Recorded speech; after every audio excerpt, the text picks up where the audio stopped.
Hello, everybody. Today I'm with Amy Gurian Blackstone. Hi, Amy. Hello, Neil. How are you? I'm good. It's so good seeing you, and it's so good talking with you. Likewise. So, Amy, we've known each other, I know this might be a shock, since we were 5 years old. Yes. And we went to PS16 together. And we also lived in Greystone. What do you remember about PS16? Well, 5 years old. It seems like just yesterday, doesn't it, Neil? It does. Well, I have fond memories of PS16. Overall, the teachers were very nurturing, although there were a few. I won't mention any names. Oh, I think you can mention names because they won't be around probably to hear it. Who would rap knuckles. I do remember that. Not yours, though. No, not mine. Not yours either. Not yours.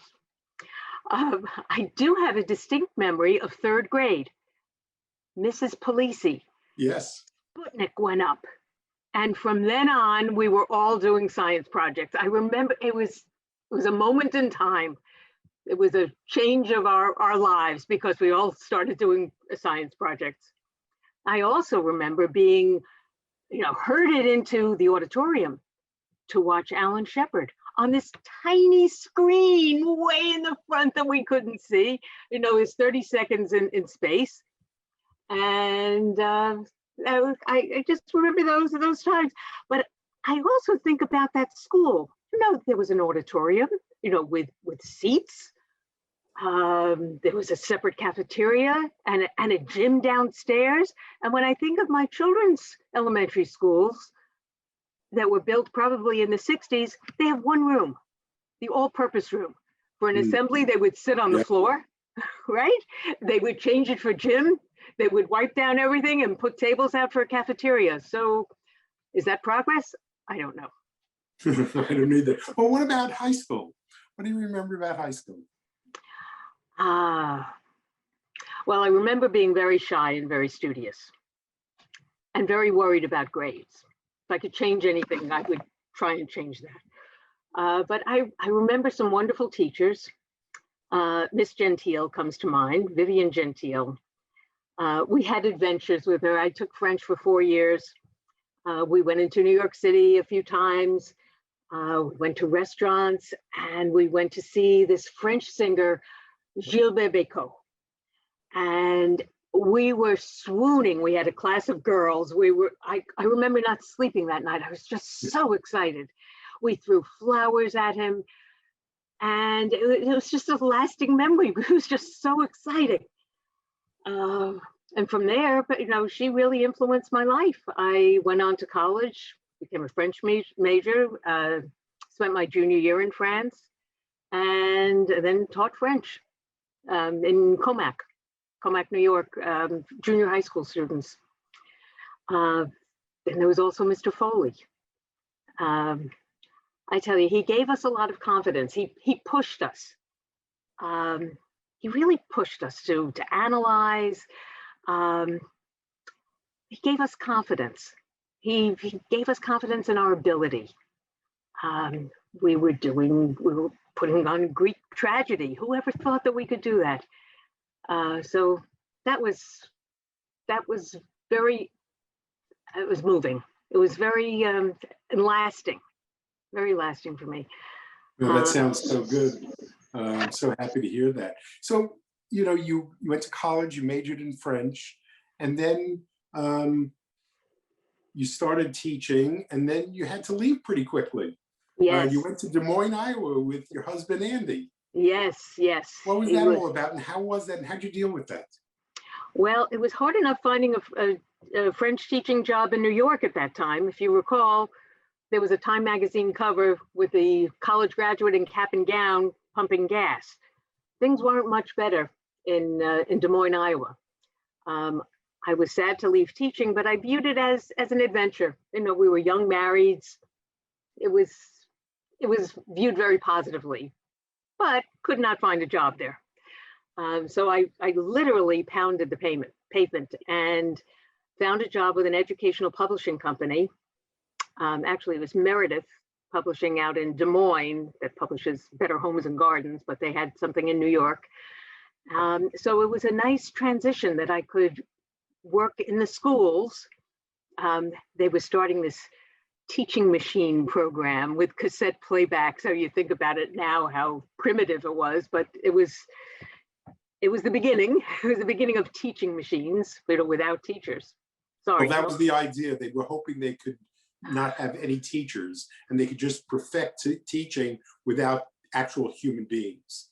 I've always said it's very easy to have a wonderful class when you don't have any students in the class, because everything works exactly like you planned. What were they thinking? It's interesting though. So here you get up and go and you start a new career and you get a business degree actually. But you had such a positive attitude. Where did that come from? How was that like a part of you? Was it always part of you? Well, I think it came from my mother. My mother spoke about PMA all the time, positive mental attitude. She had MS and needed help, assistance walking.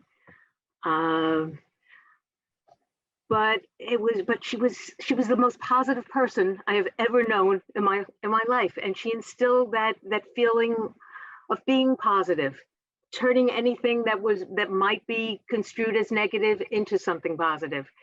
When I went into business, it's a choice that you make to go where life takes you. You can't plan everything. I couldn't find a French teaching job, but then I got involved in business and it turned my life around. It also enabled me, after working full-time for several years, when I had my children, I could switch into consulting. I was fortunate. I realized that I was very fortunate that I could work part-time and have a balanced life, a balance of working, in business and packaged goods industries. Like I worked for the makers of Tylenol and Campbell's soup. I worked with soup to nuts. But I was also able to spend some time with my children. And when they realized that I had this degree, they said, "Mom, you spent so much time with us. How could you do that?" And I said, well, life is full of choices. We all have to make choices in our life. And that was the choice I made. I made the choice that was closest to my heart, and it worked out. Yeah, I think it did. You have two boys and they're both married and you have 2.5 grandchildren. Yes. August, you'll be having Yes. a third grandchild, which is very exciting, of course. Yes. So now we have this family and you have a job, and about 10 years or so ago, maybe right after we had our 45th reunion, you retired and you sort of made connections with people.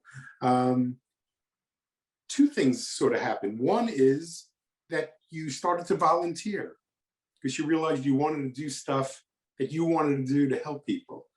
Can you tell us a little bit about that volunteer stuff that you've done? Well, for the past 10 years, prior to COVID, I participated in this Bookmates program. That's where we went into schools and I worked with elementary school students, kindergarten, first and second graders, worked with students who were identified by the teachers as needing some extra time, some personal one-on-one time. And it was amazing, their talents, their abilities that probably didn't come out in regular school because there were so many kids involved, but they showed their ability, their artistic ability, they were drawing, and their interest in nonfiction subjects and history. I was very moved by it. I truly enjoyed that. I'm sure that they were so happy, and I know they were lucky to have you become part of their lives. I guess I'm wondering, so if you could have dinner with a few people, anybody, alive or dead, who would they be? I would love to have dinner with my parents and my entire family and my loving in-laws too. and have them see their legacy, their children, how they've turned out, their grandchildren, especially their grandchildren.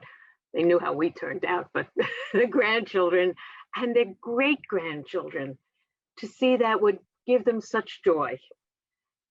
Part of me thinks that they're watching anyway. They see it, they see us, but to see their faces, that's what I would love. Well, that's interesting. You say, you know, how you sort of see this. How would you want to be remembered? Ah, interesting question. You know, I read the New York Times on Sunday, and I look at some of these obituaries, and these people are so accomplished. They've saved the world. They're diplomats. They've worked all over the world. They've invented, you know, life-saving devices and inoculations. And I said, what would I see? What would they write about me? Well, I'd like to be remembered as loving my family and total dedication to them. You know, when I hear that, I think of two things. One is how I know how our classmates love you. And part of that is, I think there's a connection with the Greystone girls that you have, and the kind of support system that exists amongst you. Could you tell us a little bit about that? Well, especially during the pandemic, but you know, actually around our 60th birthday, we made connections, and we had our own reunion of the Greystone girls. Also at the Tarrytown Marriott, White Plains Marriott, and that was wonderful. We hadn't seen each other, many of us, since graduating high school, and we've had these little mini reunions in New York City occasionally. But during the pandemic, gosh, you know, we were all so isolated, and I was on a lot of Zoom meetings, and I thought it would be a good idea to reach out. And it's been wonderful. We've been meeting practically every other week, every other Friday. And does that act as a source of support? It's such an act of support. You know, so many of us, you know, our age, we've gone through losses of family, brothers, sisters, husbands. You know, it's. And I would imagine some medical issues as well. And lots of medical issues. And we've been there. We've encouraged, everyone has been so encouraging on a personal level. I reach out to them. They provide such emotional support, encouragement, and love. You know, I have to tell you, Amy, I think one of the things that I found over the course of doing these interviews is that even though we might not know it, there are just loads of our classmates out there who would love to be supportive of each other during difficult times. And I don't think we know that we have that access to call, email, and really start some of these fresh. And I think what you've done with the Greystone girls, you know, is indicative of that. And I know that everybody's going to love seeing you at our reunion in June of 22. And I'll be one of those people who will love seeing you as well. And I can't tell you how much I appreciate you doing this. It was great. It was just great. It was my pleasure. And it's wonderful making these connections again. It truly is.